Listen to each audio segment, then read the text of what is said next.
What is the common charger? After more than a decade of problem solving, the European Union has made the decision to standardize and harmonize charging technology for many personal electronics devices.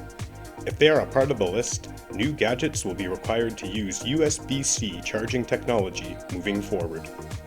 This is just a single facet of the proposed changes, which involve several significant amendments to existing legislation, and the creation of new regulations to oversee the move. Now, producers who want to sell their products in the European Union must abide by these new guidelines. In addition to any other ecodesign regulations that your product might be subject to, take special note of this requirement, because it will surely have widespread impact. Which kinds of impacts? Clearly, there will be no more proprietary solutions allowed for wired charging methods. Devices must be charged according to the relevant IEC standard. This includes the rates by which fast charging technologies supply power. Under the new guidelines, the rates must also be standardized. What's more, there are already plans in motion to cover other methods of charging, like docks or wireless tech, with the same sort of restrictions.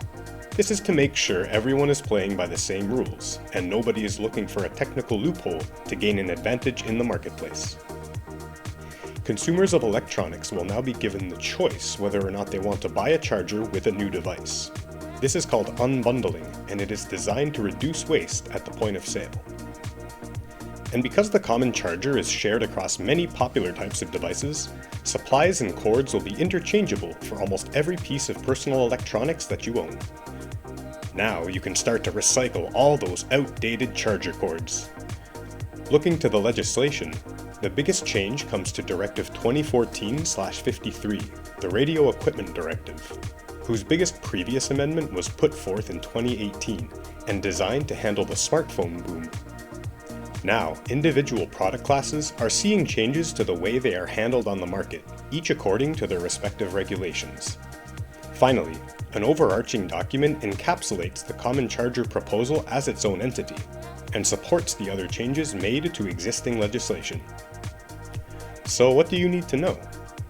As a supplier or manufacturer, you should be aware of important dates as far as the transition and implementation periods of each product class affected.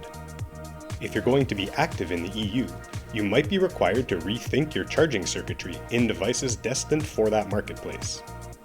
And remember, wired charging technology is only the first phase of this plan to roll out. Be sure and anticipate similar guidelines for other charging technologies. Are you ready to learn more about the common charger proposal and how you can be ready to respond? Visit www.getenviropass.com for your free environmental compliance consultation.